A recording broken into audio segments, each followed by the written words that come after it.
شخص نے کہا کہ آؤ بیٹھیں، گفتگو کریں، بات چیت کریں، گپ شپ کریں، ٹائم پاس کریں، تو انہوں نے فرمایا کہ پہلے سورج کو روک لو پھر بیٹھ کے گپ شپ کرتے ہیں۔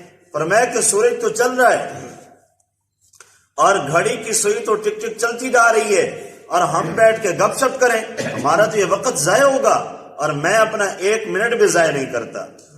اور اتنے اللہ والے گزرے ہیں وقت کی اہمیت کرنے والے کہ ستو پھانک کر گزارا کرتے تھے کئی سال تک۔ تو پوچھا گیا کہ ایسا کیوں کرتے ہیں؟ تو فرمایا کہ میں نے اندازہ لگایا کہ ستو پھانکنے میں اور ایک لقمہ چبانے میں اتنا فرق ہے کہ اس ٹائم میں 70 مرتبہ سبحان اللہ کہہ سکتا ہوں۔ تو اب ایک لقمے میں 70 مرتبہ سبحان اللہ، تو ہم کئی لقمے استعمال کرتے ہیں تو کتنا ٹائم بچ جائے گا؟ تو وہ اپنے وقت کو بچا کر عبادات میں لگایا کرتے تھے۔ قیامت کے دن انسان کو سب سے زیادہ پچھتاوا اس وقت کے اوپر ہوگا کہ جو بلا وجہ ضائع ہو گیا۔ تو فرمایا کہ والعصر، قسم ہے زمانے کی۔ اور ایک اللہ والے فرماتے ہیں کہ میں بازار میں گیا اور برف بیچنے والا وہ آواز لگا رہا تھا، اور موسم جو ہے بادل کا بن گیا، بارش کا بن گیا، ٹھنڈا ہو گیا، تو وہ آواز لگا رہا تھا کہ اے لوگو میرا سرمایہ پگھلتا جا رہا ہے، مجھ سے برف لے لو، میرا سرمایہ پگھلتا جا رہا ہے۔ تو وہ اللہ والے فرماتے ہیں اس کی یہ صدا سن کر میں اس کے طرف متوجہ ہوا، اور اس کی پگھلتی ہوئی برف کو جب میں نے دیکھا تو مجھے سورۃ العصر کی تفسیر سمجھ میں آ گئی۔ مجھے سورۃ العصر وہاں پہ سمجھ آئی کہ انسان کی زندگی برف کی طرح ہے کہ وہ پگھلتی جا رہی ہے، استعمال کرے گا تو فائدہ دے گی، پانی میں ڈالے گا ٹھنڈا کرے گی، لیکن اگر استعمال نہیں کرے گا تو پگھل کر ضائع ہو جائے گی، ختم ہو جائے گی۔ انسان کی زندگی بھی اسی طرح ہے۔ ہو رہی ہے عمر مثل برف کم، چپکے رفتہ رفتہ دم بدم۔ فرمایا کہ آہستہ آہستہ زندگی ختم ہوتی جا رہی ہے۔ اور جو سورج صبح کو طلوع ہوتا ہے وہ اعلان کرتا ہے اے ابن آدم، تو نے آج اس دن میں جو کچھ کرنا ہے کر لے، میں زندگی میں پھر پلٹ کر تیری زندگی میں دوبارہ نہیں آؤں گا۔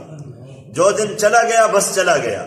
وہ ہماری زندگی کا درخت کی ایک شاخ گویا کہ کٹ چکی ہے، اور گویا کہ ہماری زندگی کتاب کا ایک ورق پلٹا گیا، اگلا دن آیا، اگلا پلٹا گیا، یوں پلٹتے پلٹتے ہماری کتاب ایک دن ٹھپ ہو جائے گی، زندگی کی کتاب بند ہو جائے گی۔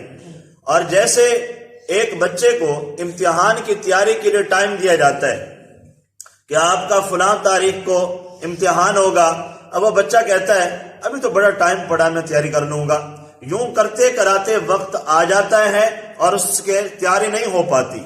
ہمارا حال بھی ایسا ہی ہے، ہم کہتے ہیں ابھی بڑا ٹائم پڑا ہے، بعد میں کر لیں گے۔ یہ شیطان کا دھوکہ ہوتا ہے، وہ ٹائم آ جائے گا موت کا اور ہم تیاری نہیں کر پائیں گے۔ اس لیے فرمایا کہ وقت کو غنیمت جانتے ہوئے ابھی سے تیاری کو شروع کر دو، ابھی سے تیاری کو شروع کر دو۔